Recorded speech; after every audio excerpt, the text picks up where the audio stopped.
আৰু সেই জিলাৰ বিভিন্ন জাতি জনগোষ্ঠী ভাষাভাষী ধৰ্মাৱলম্বী লোকক সাক্ষাৎ কৰিব লাগিব আৰু সকলোৰে আবেগ অনুভূতি উপলব্ধি কৰিব লাগিব। তেখেতসকলৰ কৃষ্টি সংস্কৃতি, সামাজিক সাংস্কৃতিক আধ্যাত্মিক পৰম্পৰা মূল্যবোধ আমি অনুধাৱন কৰিব লাগিব। গতিকে আমাৰ সমাজখনৰ সৌন্দৰ্য তাতেই নিহিত হৈ আছে। বৃহত্তৰ অসমীয়া সমাজ, বৰাক ব্ৰহ্মপুত্ৰ পাহাৰ ভৈয়াম মিলিত প্ৰচেষ্টাৰে আমি একবিংশ শতিকাত নিজৰ শক্তি প্ৰদৰ্শন কৰিবৰ বাবে আমি দৃঢ়তাৰে সমন্বয় যাত্ৰাত অগ্ৰসৰ হৈছো। আগন্তুক দিনত আমি মিলাপ্ৰীতিৰে কঠোৰ পৰিশ্ৰমৰ দ্বাৰা অসমৰ ভৱিষ্যত গঢ় দিয়াৰ নিমিত্তে ভাৰতীয় জনতা পাৰ্টীৰ মহামঞ্চত আমি সকলোৱে ঐক্যবদ্ধ হৈছো। ভাৰতীয় জনতা পাৰ্টীয়ে প্ৰতিষ্ঠা কালৰ পৰাই আমাক এটি মহৎ নীতি হাতত অৰ্পণ কৰিছে, আদৰ্শ অৰ্পণ কৰিছে। সেই নীতি আদৰ্শই হৈছে এই দলটোত কাৰ্যনিৰ্বাহ কৰিলে সততা নিষ্ঠাৰে কাম কৰিব লাগিব আৰু ৰাষ্ট্ৰৰ প্ৰতি, দেশৰ প্ৰতি সম্পূৰ্ণৰূপে সমৰ্পিত হৈ নিষ্ঠাৰে কঠোৰ পৰিশ্ৰমত নিজকে জড়িত কৰিব লাগিব। গতিকে পাৰ্টি উইথ এ ডিফাৰেন্স, আমাৰ পৰম শ্ৰদ্ধাৰ প্ৰতিষ্ঠাপক সভাপতি, স্বপ্নদ্ৰষ্টা, আদৰ্শ নেতা, প্ৰাক্তন প্ৰধানমন্ত্ৰী ভাৰতৰত্ন অটল বিহাৰী বাজপেয়ী ডাঙৰীয়াই এই দলটো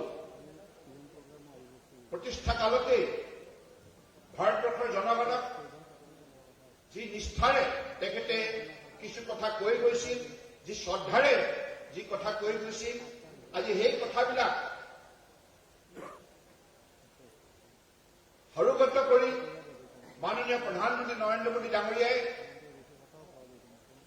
2014 চনৰ পৰাই সমগ্ৰ ভাৰতবৰ্ষৰ জনগণক ঐক্যবদ্ধ কৰি ভাৰতবৰ্ষক বিশ্বৰ শ্ৰেষ্ঠ ৰাষ্ট্ৰ হিচাপে গঢ় দিয়াৰ যি লক্ষ্য স্থিৰ কৰিছে, এই কথাষাৰে আজি প্ৰতিজন ভাৰতীয়ক উৎসাহিত কৰিছে, গৌৰৱান্বিত কৰিছে আৰু বিশ্ব দৰ্শন প্ৰদান কৰিছে।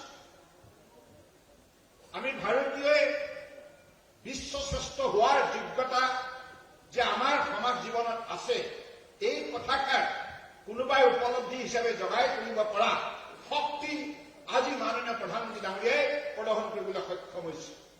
আজি তেখেতৰ বিশাল ব্যক্তিত্বৰ দ্বাৰা, তেখেতে কঠোৰ পৰিশ্ৰমৰ দ্বাৰা সততা নিষ্ঠাৰে যি কাম প্ৰধানমন্ত্ৰী হিচাপে ভাৰতবৰ্ষৰ জনগণৰ স্বাৰ্থত কৰিছে, ইয়াৰ যোগেদি জনসাধাৰণ অধিক তেখেতৰ প্ৰতি আস্থাৰ বিশ্বাস বৃদ্ধি কৰি তেখেতৰ প্ৰতিটো আহ্বানৰ প্ৰতি শ্ৰদ্ধা সহকাৰে সহায় জনাই ভাৰত ৰাষ্ট্ৰৰ ঐক্যবদ্ধতা বিশ্বৰ 770 কোটি জনতাৰ সন্মুখত আজি গৌৰৱেৰে দাঙি ধৰিবলৈ সক্ষম হৈছে।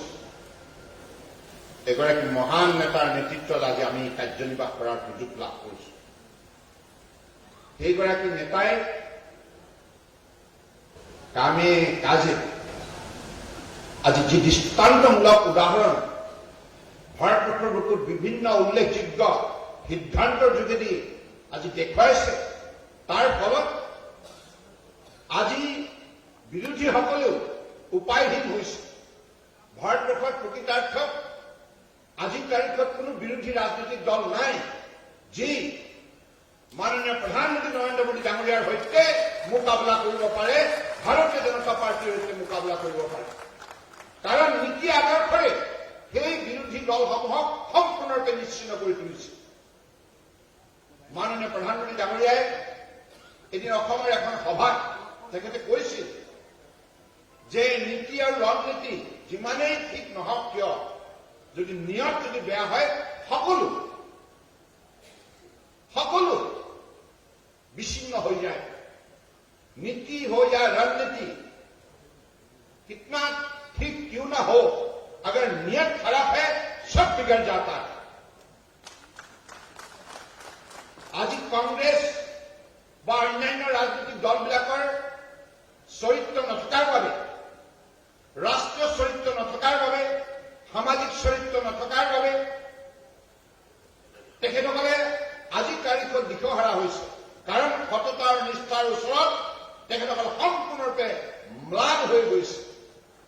মাননীয় প্ৰধানমন্ত্ৰী নৰেন্দ্ৰ মোদী ডাঙৰীয়াই আজি কামে কাজে ভাৰতবৰ্ষৰ প্ৰতিটো সম্প্ৰদায়ৰ লোকক, প্ৰতিটো জনগোষ্ঠীৰ লোকক, ভাষা-ভাষী লোকক, ধৰ্মাৱলী লোকক এই কথা পতিয়ান নিয়াবলৈ সক্ষম হৈছে যে সবকা সাথ, সবকা বিকাশ, সবকা বিশ্বাস নীতি কেৱল ৰাজনৈতিক শ্লোগান নহয়, এই নীতিৰ দ্বাৰা ভাৰতবৰ্ষৰ 135 কোটি জনগণক জাতি, ধৰ্ম, ভাষা নিৰ্বিশেষে ঐক্যবদ্ধ কৰি বিশ্বজয় কৰাৰ বাবে সাজু কৰি তুলিব পাৰে। আৰু এইখিনি কাম তেখেতে কৰি দেখুৱাইছে। সেইবাবে মই আজি বিশেষকৈ তেখেতৰ সেই নীতিৰ দ্বাৰাই মই ৰঞ্জিত দাস ডাঙৰীয়াক ধন্যবাদ এইবাবে জনাইছো যে হিমামৰীয়া এখন জিলা কৰিমগঞ্জ, এই জিলাত আপুনি ৰাজ্যিক কাৰ্যালয়ৰ সভা অনুষ্ঠিত কৰাৰ সিদ্ধান্ত ঘোষণা কৰিলে আৰু ইয়াত অনুষ্ঠিত কৰিলে এই কৰিমগঞ্জ জিলাৰ ৰাইজৰ সহযোগিতা লৈ আমাৰ এই কৰিমগঞ্জ জিলাত নিষ্ঠাৱান ভাৰতীয় জনতা পাৰ্টীৰ কাৰ্যকৰ্তাৰ বিশেষ প্ৰচেষ্টাত আজি এইখন সভাই সফলতা অৰ্জন কৰিলে, সফল ৰূপ ধাৰণ কৰিলে। আজি অসমৰ বিভিন্ন জিলাৰ পৰা অহা প্ৰতিটো প্ৰান্তৰ ভাৰতীয় জনতা পাৰ্টীৰ কাৰ্যকৰ্তাই আজি কৰিমগঞ্জ সমাজখনৰ পৰা আতিথ্য গ্ৰহণ কৰিলে আৰু এই মহামিলনে আমাৰ মাজত সদ্ভাৱনা, আন্তৰিকতাৰ বন্ধুত্ব অধিক শক্তিশালী কৰি তুলিলে। মই সেইকাৰণে সকলোকে আহ্বান জনাইছো, আপোনালোকৰ ফেচবুক, টুইটাৰ যি মাধ্যম আছে এই মাধ্যমৰ যোগেদি আপোনালোকে বৰাক উপত্যকাক গ্লৰিফাই কৰক। বৰাক এই উপত্যকাৰ সৌন্দৰ্যৰ সন্দৰ্ভত আপোনালোকে অসমৰ জনগণক অৱগত কৰক। আপোনালোকৰ যিখিনি বন্ধু বান্ধৱ আছে তেখেতসকলক জানিবলৈ দিয়ক।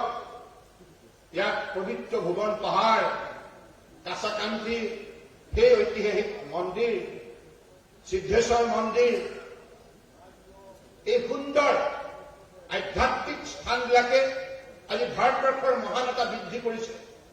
ভাৰতবৰ্ষৰ মানৱীয় চৰিত্ৰ নিৰ্মাণ কৰাত উল্লেখযোগ্য আজি ভূমিকা পালন কৰিছে। গতিকে সেইবাবে আজি ব্ৰহ্মপুত্ৰ উপত্যকাৰ যি সৌন্দৰ্যতা আছে, যি জৈৱ বৈচিত্ৰ্যৰ শক্তি আছে, সমান্তৰালভাৱে বৰাক উপত্যকাটো সেই শক্তি বিৰাজমান। সুন্দৰ বিভিন্ন জাতি জনগোষ্ঠীৰ এইখন সমৃদ্ধিশালী সুন্দৰ সাংস্কৃতিক পথাৰ। গতিকে এইখন পথাৰত আপুনি মই অৱতীৰ্ণ হৈ এইখন সমাজে আজি অসমৰ জাতীয় জীৱনলৈ যিমানখিনি উল্লেখযোগ্য বৰঙণি আগবঢ়াইছে, আমাৰ অৰ্থনৈতিক বুনিয়াদ গঢ় দিয়াৰ ক্ষেত্ৰত বৰাক উপত্যকাৰ ৰাইজে যি কঠোৰ পৰিশ্ৰমৰ যোগেদি ইন্ধন যোগাইছে, তাৰ বাবে মই কৰিমগঞ্জ জিলাৰ লগতে বৰাক উপত্যকাৰ প্ৰত্যেকগৰাকী ব্যক্তিৰ শ্ৰীচৰণত গভীৰ শ্ৰদ্ধা আৰু কৃতজ্ঞতা জ্ঞাপন কৰিছো। সন্মুখত নিৰ্বাচন আহি আছে। মই বিশেষকৈ আমাৰ এই সভাত উপস্থিত থকা প্ৰতিগৰাকী মোৰ সতীৰ্থক, কাৰ্যকৰ্তাক আন্তৰিকতাৰে কৃতজ্ঞতা জ্ঞাপন কৰিছো। আমি 2016 চনত বৰাক ব্ৰহ্মপুত্ৰ পাহাৰ ভৈয়ামৰ ৰাইজৰ সহযোগত মিত্ৰজোঁটৰ চৰকাৰখন দিছপুৰত গঠন কৰিবলৈ সক্ষম হৈছো আৰু তেতিয়াই কেইটামান প্ৰতিশ্ৰুতি দিছিলো অসমৰ ৰাইজক যে এইখন সমাজত এখন সুন্দৰ আদৰ্শ সমাজ নিৰ্মাণ কৰাৰ স্বাৰ্থত আৰু আমাৰ সমাজ ব্যৱস্থাত মানুহৰ মাজত থকা যিবিলাক ভুল ধাৰণা সেইবিলাক দূৰ কৰিব লাগিব। ককাই ভাইৰ মাজত সদ্ভাৱনা সৃষ্টি কৰিব লাগিব।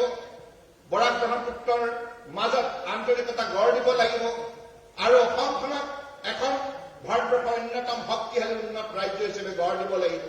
আৰু সেই লক্ষ্যৰে আমি শাসন ব্যৱস্থাক দুৰ্নীতিমুক্ত কৰি তোলাৰ প্ৰতিশ্ৰুতি দিছিলো আৰু গোটেই অসমতে শান্তিৰ বাতাবৰণ, স্থায়িত্ব ভাৱে গঢ় দিয়াৰ আমি সংকল্প লৈ সন্ত্ৰাসবাদমুক্ত অসম গঢ়াৰ প্ৰতিশ্ৰুতি দিছিলো আৰু অসমৰ প্ৰাকৃতিক বাতাবৰণ সুস্থ সবল হৈ থকাৰ স্বাৰ্থত সেউজীয়া বাতাবৰণ অক্ষুণ্ণ ৰখাৰ স্বাৰ্থত আমি কৈছিলো প্ৰদূষণমুক্ত অসম নিৰ্মাণ কৰিম আৰু বিদেশী অনুপ্ৰৱেশ কৰি বন্ধ কৰি বিদেশী মুক্ত অসম গঢ় দিয়াৰ যি প্ৰতিশ্ৰুতি দিছিলো আজি 4টা বিন্দুতে আমাৰ সতীৰ্থসকলৰ সহযোগত সমগ্ৰ অসমৰ 3,50,00,000 লোকৰ সহযোগত আজি সফলতা অৰ্জন কৰিবলৈ আমি সক্ষম হলো। মোৰ প্ৰিয় সতীৰ্থ কাৰ্যকৰ্তাসকল, আপোনালোকে এই কথাবিলাক কব সঁচা কথা। দুৰ্নীতিৰ বিৰুদ্ধে অভিযান চলাই আমি 4.5 বছৰ যিমানখিনি উল্লেখযোগ্য সফলতা অৰ্জন কৰিছো এই তথ্যবিলাক আপোনালোকৰ হাতত তুলি দিয়া হৈছে। এই কথাবিলাক ৰাইজক কব, কাৰণ দুৰ্নীতি থাকিলে সমাজ বিশৃংখল হয়, সমাজত ঘাত প্ৰতিঘাত সৃষ্টি হয়, মনোমালিন্য সৃষ্টি হয়, অৰাজকতা সৃষ্টি হয়, ফলত গণতন্ত্ৰৰ ভেটি সম্পূৰ্ণৰূপে ছাৰমাৰ হৈ যায়।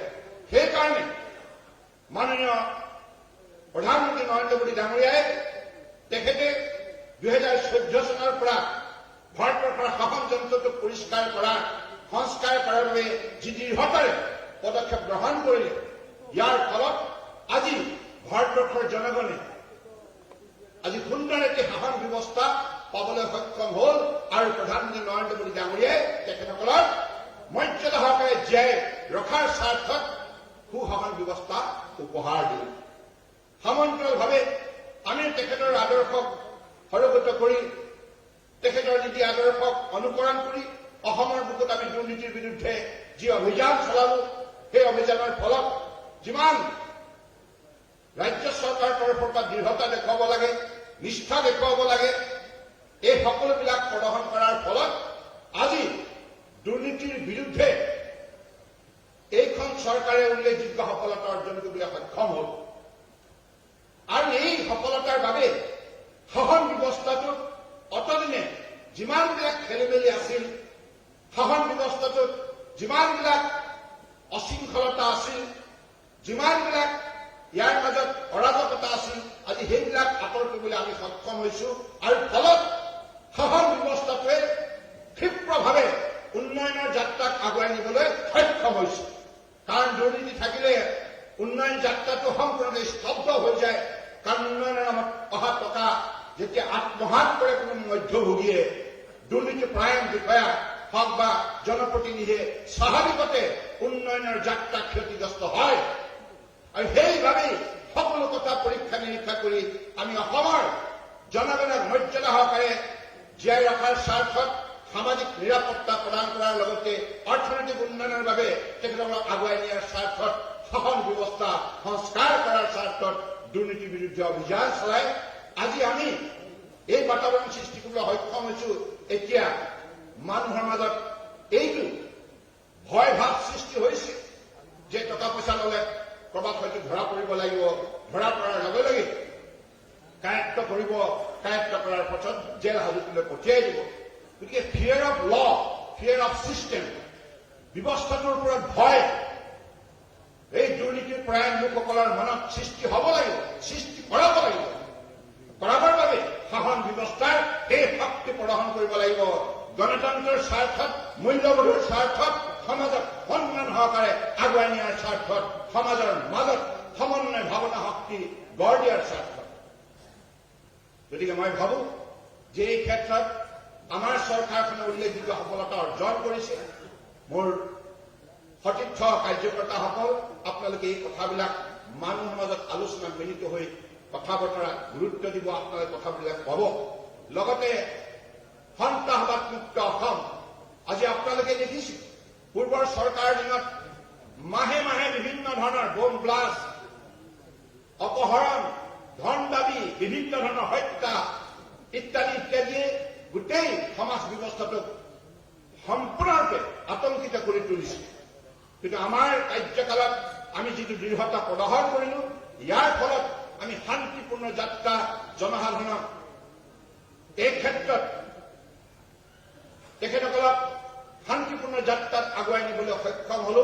আৰু আমাৰ কাৰ্যকালতে হাজাৰ হাজাৰ উগ্ৰপন্থী আত্মসমৰ্পণ কৰিলে, হাজাৰ হাজাৰ তেখেতসকলে অস্ত্ৰ শস্ত্ৰ, গুলী বাৰুদ চৰকাৰৰ হাতত সম্পূৰ্ণৰূপে অৰ্পণ কৰি ভাৰতবৰ্ষৰ সংবিধানৰ ওপৰত আস্থা আৰু বিশ্বাস ৰাখি তেখেতসকলে মূল সুঁতিলৈ ঘূৰি আহিছে।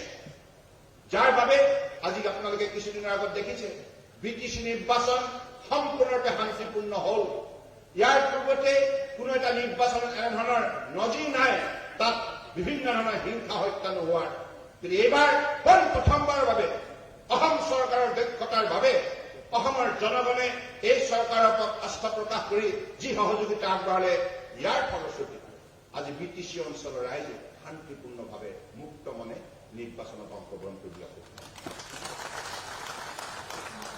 এই হৈছে এখন চৰকাৰৰ সদিচ্ছাৰ আন্তৰিকতাৰ সম্পূৰ্ণৰূপে ফলশ্ৰুতি।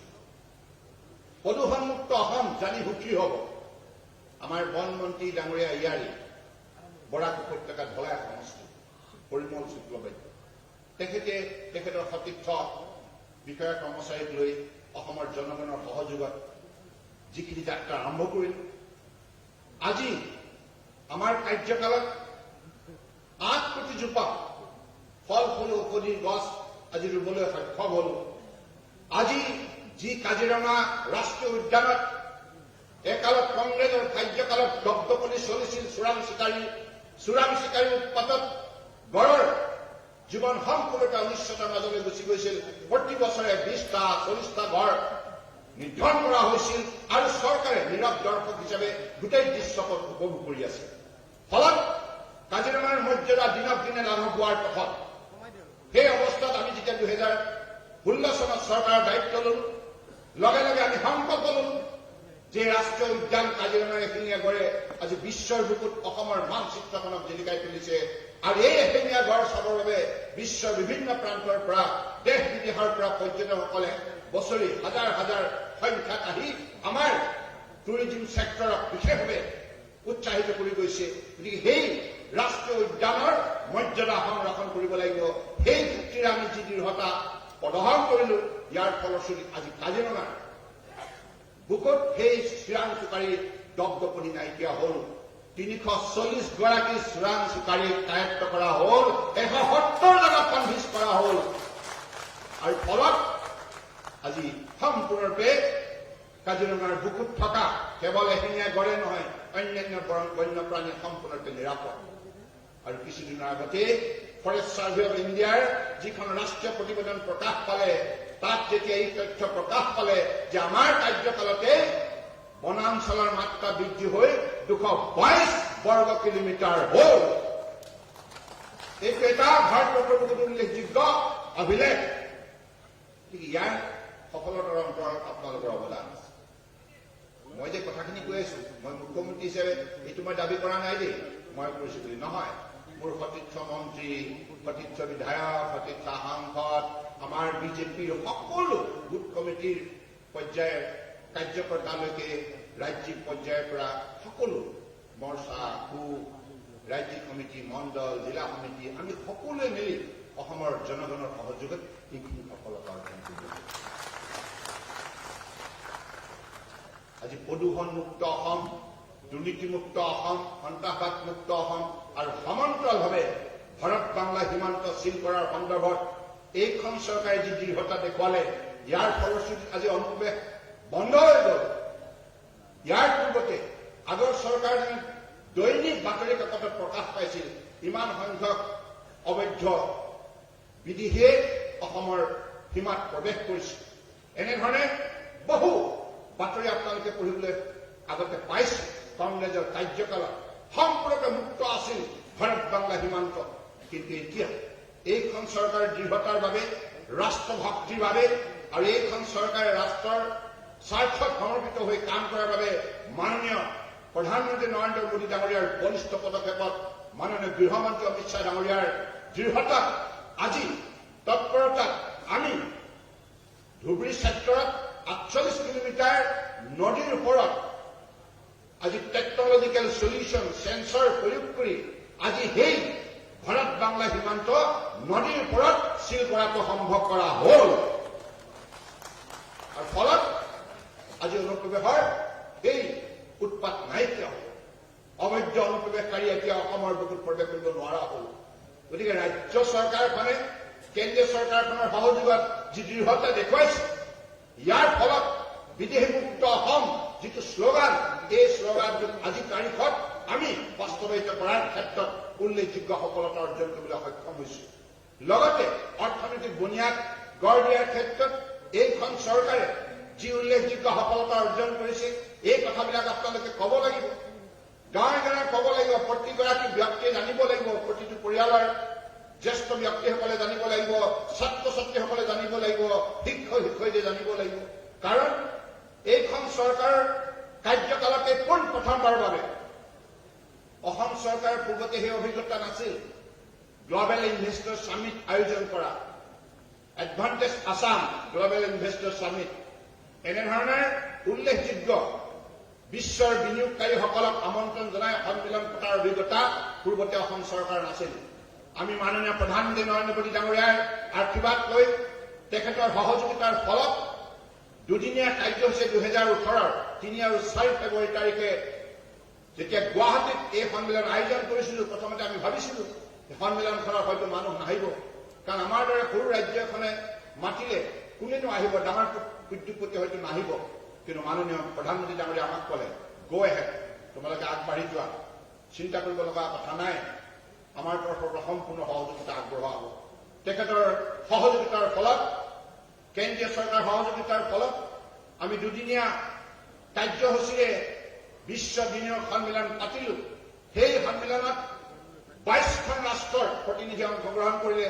ভাৰতবৰ্ষৰ উল্লেখযোগ্য আগশাৰীৰ মাল্টিনেশ্যনেল কোম্পানী সকলো ডাঙৰ ডাঙৰ উদ্যোগপতি অংশগ্ৰহণ কৰি 240খন বুজাবুজি চুক্তিত স্বাক্ষৰ কৰিলে অসম চৰকাৰৰ সৈতে। আৰু সেই স্বাক্ষৰ চুক্তিতে প্ৰতিশ্ৰুতি দিলে যে অসমৰ বুকুত তেখেতসকলে 79,000 crores ইনভেষ্ট কৰিব, গভৰ্ণমেণ্ট ছেক্টৰ আৰু প্ৰাইভেট ছেক্টৰ, পাব্লিক ছেক্টৰ আৰু প্ৰাইভেট ছেক্টৰ, অৰ্থাৎ ৰাজহুৱা খণ্ডত আৰু ব্যক্তিগত খণ্ডত। বহুতে কৈছিল কেৱল প্ৰতিশ্ৰুতি, এইবিলাক কাৰ্যকৰী কেতিয়াও নহয়, তেনেধৰণে সন্দেহ প্ৰকাশ কৰিছিল বহুতে। কিন্তু আজিৰ তাৰিখত আপোনালোকে শুনি ভাল পাব, আজিৰ তাৰিখত ৰাজহুৱা আৰু ব্যক্তিগত দুইটা খণ্ডতে অসমৰ বুকুত 55,000 কোটি টকা invest, 55,000 crore for the first time in the history of investment aspect in Assam. গতিকে সেইবাবে যেতিয়া নিষ্ঠাৰে কাম কৰা হয় সকলো সম্ভৱ। আজি অসমত বিশ্বৰ বিভিন্ন প্ৰান্তৰ লোকসকলে ইনভেষ্টমেণ্ট ফ্ৰেণ্ডলি ডেষ্টিনেশ্যন হিচাপে গণ্য কৰিছে। আপোনালোকে জানে যোৱা বছৰ জাপানৰ প্ৰাইম মিনিষ্টাৰ ডাঙৰীয়া অসম ভ্ৰমণ কৰাৰ বাবে পৰিকল্পনা প্ৰস্তুত কৰিছিল। কি কাৰণত আহিব নোৱাৰিলে আপোনালোকেও জানে। মাননীয় প্ৰধানমন্ত্ৰী ডাঙৰীয়াই অসম তথা উত্তৰ পূৰ্বাঞ্চলৰ ক্ষিপ্ৰ উন্নয়নৰ বাবে যিখিনি পদক্ষেপ গ্ৰহণ কৰিছে, ইয়াৰ ফলত আজি আমিও উন্নতিৰ জখলাত বগাবলৈ সক্ষম হৈছো। গতিকে সেইবাবে আমাৰ চৰকাৰৰ কাৰ্যকালত যিমানখিনি উল্লেখযোগ্য আমি কাম কৰিবলৈ সক্ষম হৈছো, এই কথাবিলাক আপোনালোকে ৰাইজৰ লগত পাতিব লাগিব। আজি COVID-19ৰ বিৰুদ্ধে যিখন যুঁজ অসমৰ ৰাইজে, বৰাক ব্ৰহ্মপুত্ৰ পাহাৰ ভৈয়ামৰ ৰাইজে দৃঢ়তাৰে দিবলৈ সক্ষম হ'ল, ইয়াৰ ফলশ্ৰুতিত আজি অসমে কেৱল ভাৰতবৰ্ষৰ নহয়, বিশ্বৰ স্বাস্থ্য সংস্থাৰ পৰা প্ৰশংসা বুটলিবলৈ সক্ষম হ'ল।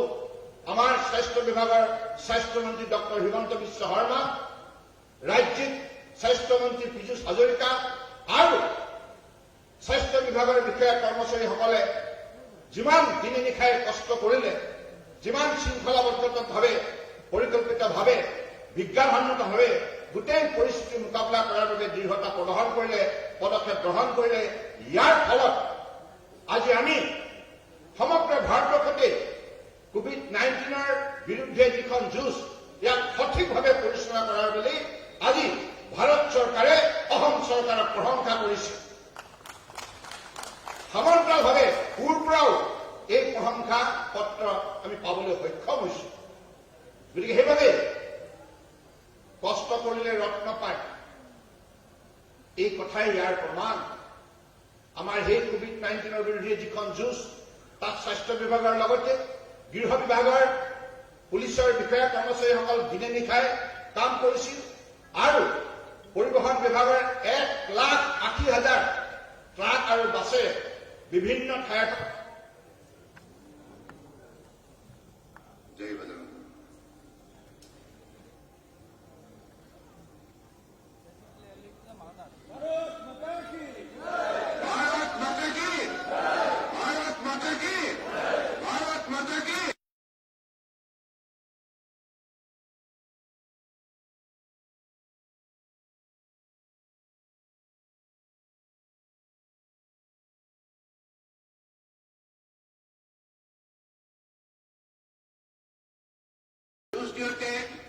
পৰিবহণ বিভাগৰ 1,80,000 ট্ৰাক আৰু বাছে পৰিবহণ বিভাগে যেনেধৰণে জনসাধাৰণৰ সহযোগিতা কৰাৰ বাবে আত্মনিয়োগ কৰিছিল, সেই ট্ৰাকৰ ড্ৰাইভাৰসকল, বাছৰ ড্ৰাইভাৰসকল আৰু তাত থকা সহযোগীসকলক আজি আমি মনত পেলাবই লাগিব। সমান্তৰালভাৱে কৃষি বিভাগ আৰু জনস্বাস্থ্য কাৰিকৰী বিভাগ, শক্তি বিভাগ আৰু ফায়াৰ ব্ৰিগেড এনেধৰণে বিভিন্ন বিভাগে সেই সময়ত অত্যন্ত নিষ্ঠাৰে জনসাধাৰণৰ স্বাৰ্থত আত্মনিয়োগ কৰি অসম চৰকাৰৰ তৰফৰ পৰা যিখিনি জনসাধাৰণৰ স্বাৰ্থত দৃঢ়তা দেখুৱালে কাম কৰাৰ ক্ষেত্ৰত, ইয়াৰ ফলশ্ৰুতিত আজি এই ক্ষেত্ৰত আমি অসমে উল্লেখযোগ্য প্ৰশংসা বুটলিবলৈ সক্ষম হৈছো। আৰু ইয়াৰ বাবেও মই আপোনালোককো কৃতজ্ঞতা জনাইছো, কাৰণ আপোনালোকেও সেই সময়ত দলৰ তৰফৰ পৰা মাননীয় ৰঞ্জিত দাস ডাঙৰীয়া আৰু পৰম শ্ৰদ্ধাৰ ৰাষ্ট্ৰীয় সভাপতি JP নাড্ডা ডাঙৰীয়াৰ যিখিনি নিৰ্দেশনা আহিছিল, তাৰ ফলত আপোনালোকেও নিজ নিজ পঞ্চায়তত সেই নিৰ্দেশনাক কাৰ্যকৰী ৰূপ দি পেলাই জনসাধাৰণক সেই সংকট কালত যি আন্তৰিকতাৰে মানৱ সেৱাৰ কামত আত্মনিয়োগ কৰিছিল, তাৰ বাবে মই আপোনালোককো ধন্যবাদ জনাইছো। এই মুহূৰ্তত মই বিশ্বাস ৰাখিছো মোৰ প্ৰিয় সতীৰ্থ কাৰ্যকৰ্তাসকল নিৰ্বাচন পালেহি কেইটামান কথা খোলাখুলিকে কওঁ। একোটা সমষ্টিত কেইবাজনো টিকেট বিচৰাৰ কাম আৰম্ভ কৰিছে, স্বাভাৱিক কথা। সেইটো টিকেট বিচৰাটো ভুল হ'ব নোৱাৰে, কিন্তু এটা কথা মনত ৰাখিব, যিকোনো এজনহে টিকেট পাব। গতিকে আপোনালোকে পৰিৱেশটো বিজেপিৰ পক্ষত ৰাখিব, বিজেপি পক্ষত ৰাখিব। অৰ্থাৎ আপোনালোকে পাৰ্টিটোক ভাল পায়, পাৰ্টিৰ হৈ আপোনালোকে কাম কৰিছে, পাৰ্টিৰ হৈ কাম কৰিব লাগিব। কাৰণ সেই কথাটো আপোনালোকে মনত ৰাখি এই ক্ষেত্ৰত আপোনালোকে অগ্ৰসৰ হওক। মোৰ বেয়া পাব লগা নাই, কিন্তু এইটো সম্পূৰ্ণৰূপে ব্যক্তিগত আত্মসন্মানৰ প্ৰশ্ন হিচাপে নলব, আত্মসন্মানৰ প্ৰশ্ন হিচাপে কেতিয়াও নলব। তেতিয়া আপোনালোকে হতাশ হ'ব টিকেট নাপালে, টিকেটটো নাপালে তেতিয়া হতাশ হ'ব, যেতিয়া আত্মসন্মানৰ প্ৰশ্ন হিচাপে ল'ব। কিন্তু দলৰ স্বাৰ্থত আপুনি ভাবক যে মই যি কৰি আছো দলৰ ভেটি শক্তিশালী কৰি আছো, আৰু ৰাষ্ট্ৰীয় সমিতিয়ে সকলোবিলাক পৰীক্ষা নিৰীক্ষা কৰি সমীক্ষা চলাই যাক দিয়ে তাকেই মই গ্ৰহণ কৰিম। এইটো আজি আপোনালোকে সংকল্প লওক, এই কৰিমগঞ্জৰ ঐতিহাসিক কাৰ্যনিৰ্বাহকৰ সভাত আপোনালোকে এই সংকল্প লওক। কাৰণ দলৰ স্বাৰ্থত কাম কৰিলে আপুনি সদায় সন্মানিত ব্যক্তি হিচাপে সদায় ৰাইজৰ সন্মুখত আপুনি থিয় হ'ব পাৰিব। কিন্তু কেতিয়াও ব্যক্তিগত প্ৰশ্নবিলাক এনেধৰণৰ ৰাজহুৱা স্বাৰ্থলৈ নানিব। গতিকে এইখিনি কথা মই আজি খোলাখুলিকে কলো। আমাৰ মাননীয় ৰাজ্যিক সভাপতি ৰঞ্জিত দাস ডাঙৰীয়াই কিমান কষ্ট স্বীকাৰ কৰি তেখেতসকলৰ সতীৰ্থসকলক লৈ আজি যেনেধৰণে সমগ্ৰ অসমতে ভাৰতীয় জনতা পাৰ্টীৰ ভেটি শক্তিশালী কৰাৰ বাবে বিভিন্ন ঠাই ভ্ৰমণ কৰিছে। এই বৰাকলৈ আজি কিছুদিনৰ আগতে আহি মোক যোৱাকালি কৈছে, মই এতিয়ালৈকে 15টা সমষ্টিৰ ভিতৰত 11টা সমষ্টি তেখেতে ইতিমধ্যে 11টা সমষ্টি ভ্ৰমণ কৰি সেই সমষ্টিত আমাৰ কাৰ্যনিৰ্বাহ কৰা আমাৰ কাৰ্যকৰ্তাসকলৰ সৈতে তেখেতে মত বিনিময় কৰিছে। গতিকে এগৰাকী ৰাজ্যিক সভাপতিয়ে সেই পৰ্যায়লৈকে যেতিয়া পৰিশ্ৰম কৰিব, স্বাভাৱিকতে তৃণমূল পৰ্যায়ে কৰ্মকৰ্তাসকল উৎসাহিত। ময়ো তেখেতৰ কাম কাজবিলাক চাই অত্যন্ত আনন্দিত হৈছো। ময়ো সভাপতি আছিলো। ৰঞ্জিত দাস ডাঙৰীয়া শুনক, এই শনিদা এক মিনিট थोड़ा सुनिए, मैं बोल रहा हूं कुछ। ময়ো সভাপতি আছিলো, কিন্তু মই ইমান কষ্ট কৰা নাছিল ৰঞ্জিত দাস ডাঙৰীয়াই যিমান কষ্ট কৰিছিল। যিটো সঁচা কথা আপোনালোকে সকলোৱে থিয় হৈ তেখেতক এটা অভিনন্দন জনাওক।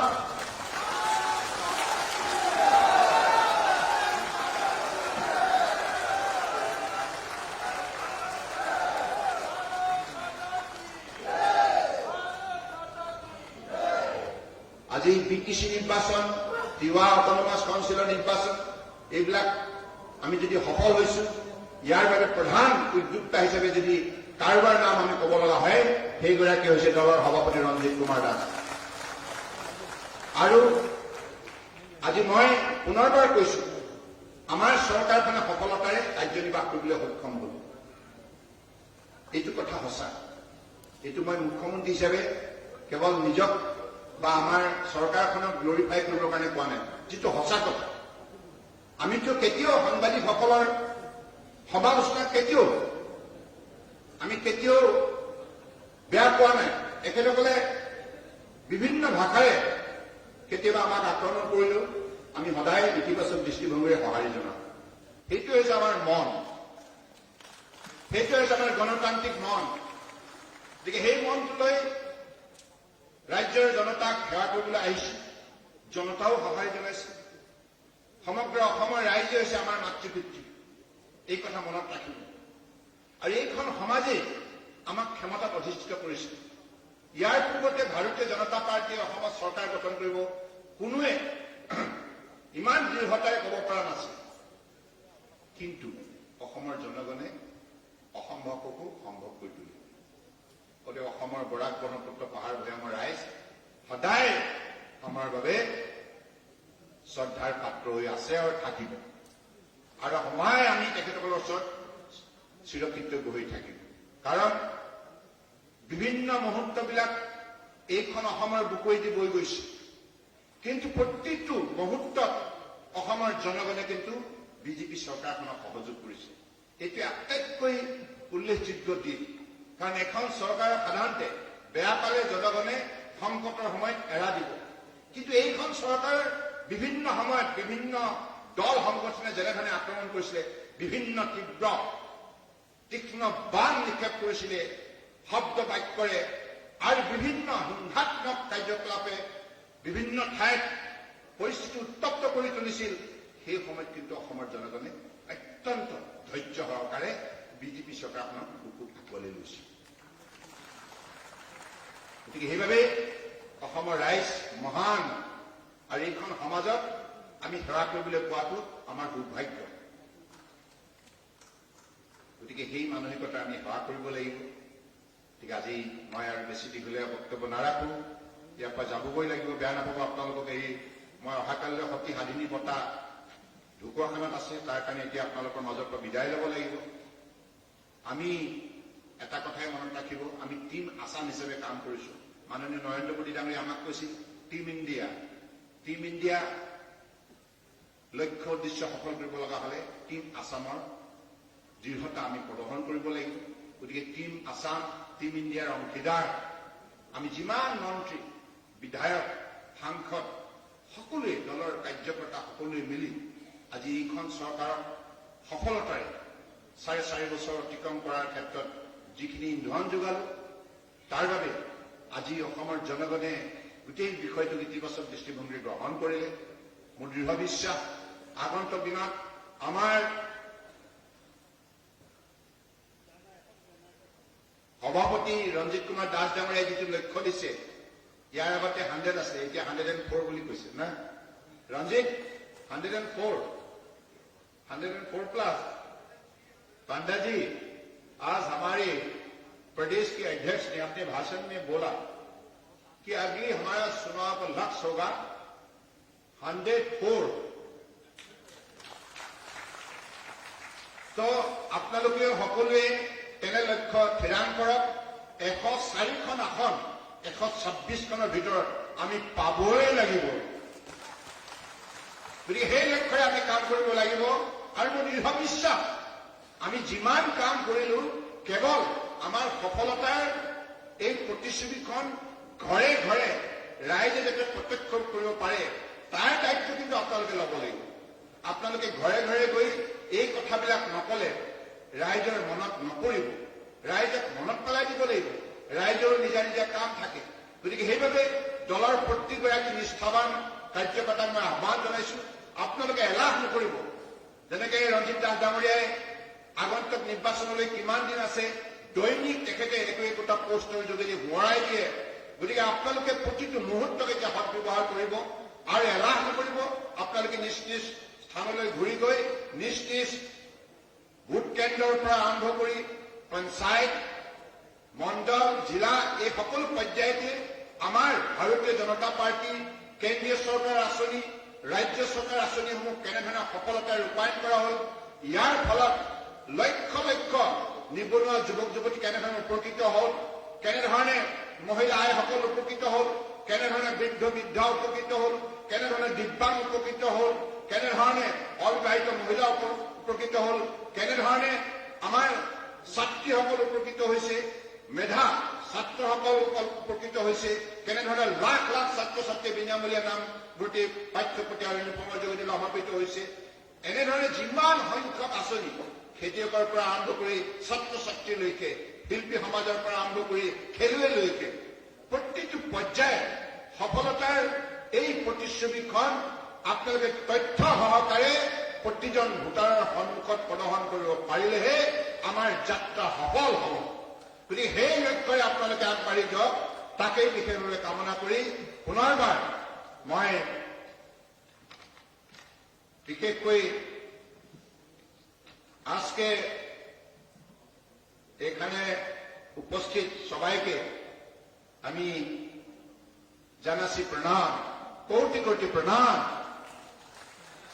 আসন্ন খ্রিসমাসে এবং ইংরাজী নববর্ষ পৌষ সংক্রান্তি তথা মাঘ বিহুর প্রাককালে বরাকবাসী জনসাধারণকে জানাই আমার প্রীতি শুভেচ্ছা এবং আন্তরিক অভিনন্দন। আমার বরাক আমার বিশেষকৈ সুভদ্র ভট্টাচাৰ্য জিলা সভাপতি আৰু ইয়াত কৃপানাথ মাল্লা আৰু আমাৰ বিশ্বৰূপ ভট্টাচাৰ্য, বিশ্বৰঞ্জন দাস, কৃষ্ণেন্দু পাল আৰু আমাৰ বিধায়ক বিজয় মালাকাৰ আৰু কোন আছে তেখেতসকলৰ লগতে এই কৰিমগঞ্জ জিলাৰ যিমান ভাৰতীয় জনতা পাৰ্টীৰ কাৰ্যকৰ্তা আছে মই সকলোকে অত্যন্ত আন্তৰিকতাৰে ধন্যবাদ জনাইছো। ইমান নিষ্ঠাৰে, ইমান আন্তৰিকতাৰে আজি আমাৰ অসমৰ প্ৰতিনিধিসকলক তেখেতসকলে আদৰিবৰ কাৰণে যিখিনি ইয়াত প্ৰচেষ্টা হাতত লৈছে, সঁচাই আমি উৎসাহিত হৈছো। আৰু মোৰ দৃঢ় বিশ্বাস যে আপোনালোকে, মই প্ৰথমতে আপোনালোকক যিটো আহ্বান জনাইছিলো এই কথাটো আপোনালোকে পালন কৰিব। ইয়ালৈ আহিছে, সদায় অহা নহয়। প্ৰথমবাৰৰ বাবে বোলে ইয়াত ৰাজ্যিক কাৰ্যনিৰ্বাহক সভা অনুষ্ঠিত হৈছে। গতিকে সেইবাবে বৰাক ব্ৰহ্মপুত্ৰ পাহাৰ ভৈয়াম সবকা সাথ সবকা বিকাশ সবকা বিশ্বাস এই নীতিৰ লগত এই গোটেই আমাৰ যিটো বিষয়বস্তু ইয়াত সম্পূৰ্ণৰূপে নিহিত হৈ আছে। গতিকে সেইবাবে আপোনালোকে বৰাক উপত্যকাৰ বিষয়ে অধিক জানিবলৈ চেষ্টা কৰক আৰু এই উপত্যকাক আপোনালোকে গ্লৰিফাই কৰক। কাৰণ আমাৰ দুইটা উপত্যকা আৰু তিনিখন পাহাৰীয়া জিলা শক্তিশালী গঢ় লৈ উঠিলেহে অসম ভাৰতবৰ্ষৰ 5খন শ্ৰেষ্ঠ ৰাজ্যৰ ভিতৰত অন্যতম হিচাপে নিজৰ পৰিচয় দাঙি দিবলৈ সক্ষম হ'ব। তাকেই বিশেষভাৱে কামনা কৰি পুনৰবাৰ প্ৰত্যেকগৰাকী আজি ইয়াত উপস্থিত থকা ভাৰতীয় জনতা পাৰ্টীৰ নিষ্ঠাবান কাৰ্যকৰ্তা, বিভিন্ন পদবীত কাৰ্যনিৰ্বাহ কৰা জনপ্ৰতিনিধিৰ লগতে অন্যান্যসকলক মই বিশেষভাৱে ধন্যবাদ জনাই আৰু ৰাজ্যিক সভাপতি ৰঞ্জিত কুমাৰ দাস ডাঙৰীয়া, সাংগঠনিক সাধাৰণ সম্পাদক ফণীন্দ্ৰ শৰ্মা ডাঙৰীয়া আৰু উত্তৰ পূৰ্বাঞ্চলৰ দায়িত্বত থকা আমাৰ অজয় জংৱাল ডাঙৰীয়া আৰু ৰাষ্ট্ৰীয় সমিতিৰ অন্যতম সাধাৰণ সম্পাদক দিলীপ শইকীয়া ডাঙৰীয়াৰ লগতে যিসকলে গোটেই সভাখনৰ পৰিকল্পনা প্ৰস্তুত কৰিছিল সকলোকে মই ধন্যবাদ আৰু শ্ৰদ্ধা জনাই মোৰ বক্তব্য সামৰিলো। ভাৰত মাতা কি, ভাৰত মাতা কি, ভাৰত মাতা কি, ভাৰত মাতা কি, ভাৰত মাতা কি, ভাৰত মাতা কি, ভাৰত মাতা কি, ভাৰত মাতা কি, বন্দে বন্দে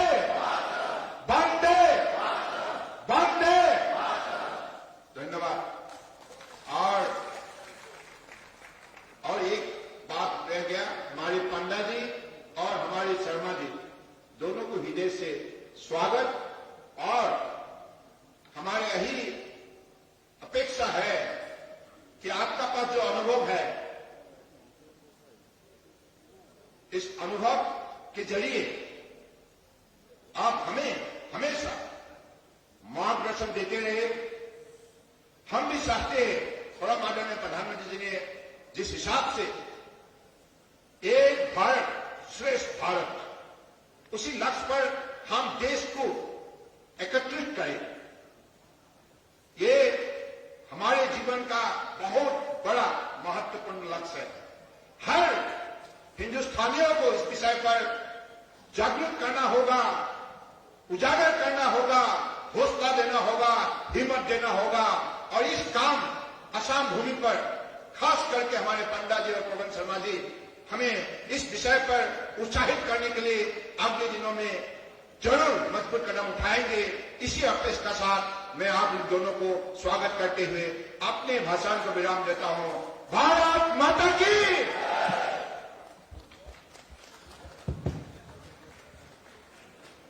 আমি ধন্যবাদ জানাইছো মাননীয় মুখ্যমন্ত্রী।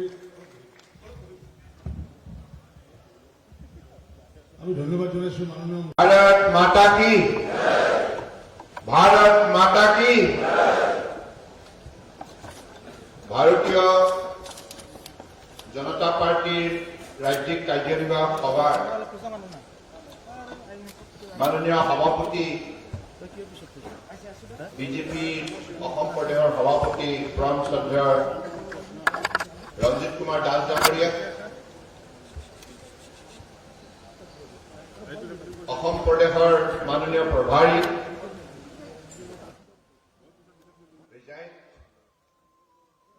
জয় পাণ্ডা ডাঙৰীয়া, সহপ্ৰভাৰী পৱন শৰ্মা ডাঙৰীয়া, ৰাষ্ট্ৰীয় সমিতিৰ মাননীয় সাধাৰণ সম্পাদক তথা মংগলদৈ সমষ্টিৰ সন্মানীয় সাংসদ দিলীপ শইকীয়া ডাঙৰীয়া, উত্তৰ পূৰ্বাঞ্চলৰ সংগঠনৰ দায়িত্ব বহন কৰা অজয় জম্বল ডাঙৰীয়া, ৰাজ্যিক সমিতিৰ সাংগঠনিক সাধাৰণ সম্পাদক ফণীন্দ্ৰ শৰ্মা ডাঙৰীয়া, পৰম শ্ৰদ্ধাৰ কেন্দ্ৰীয় মন্ত্ৰী ৰামেশ্বৰ তেলী ডাঙৰীয়াৰ লগতে ৰাজ্যিক সমিতিৰ বিষয়ববীয়াসকল, আজি এই সভাত ৰাজ্যিক সমিতিৰ সদস্য হিচাপে উপস্থিত থকা মোৰ সতীৰ্থ মন্ত্ৰীসকল, সাংসদসকল, বিধায়কসকল, দলৰ কাৰ্যকৰ্তাসকল, জয় জয়তে আজি সভাত অংশগ্ৰহণ কৰা প্ৰত্যেকগৰাকী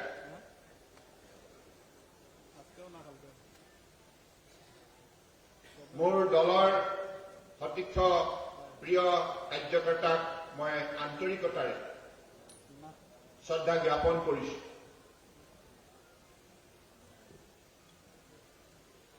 মই পোনপ্ৰথমে ৰাজ্যিক সভাপতি ৰঞ্জিত কুমাৰ দাস ডাঙৰীয়াক বিশেষভাৱে ধন্যবাদ জনাইছো যে ৰাজ্যিক কাৰ্যনিৰ্বাহকৰ সভা কৰিমগঞ্জত অনুষ্ঠিত কৰাৰ বাবে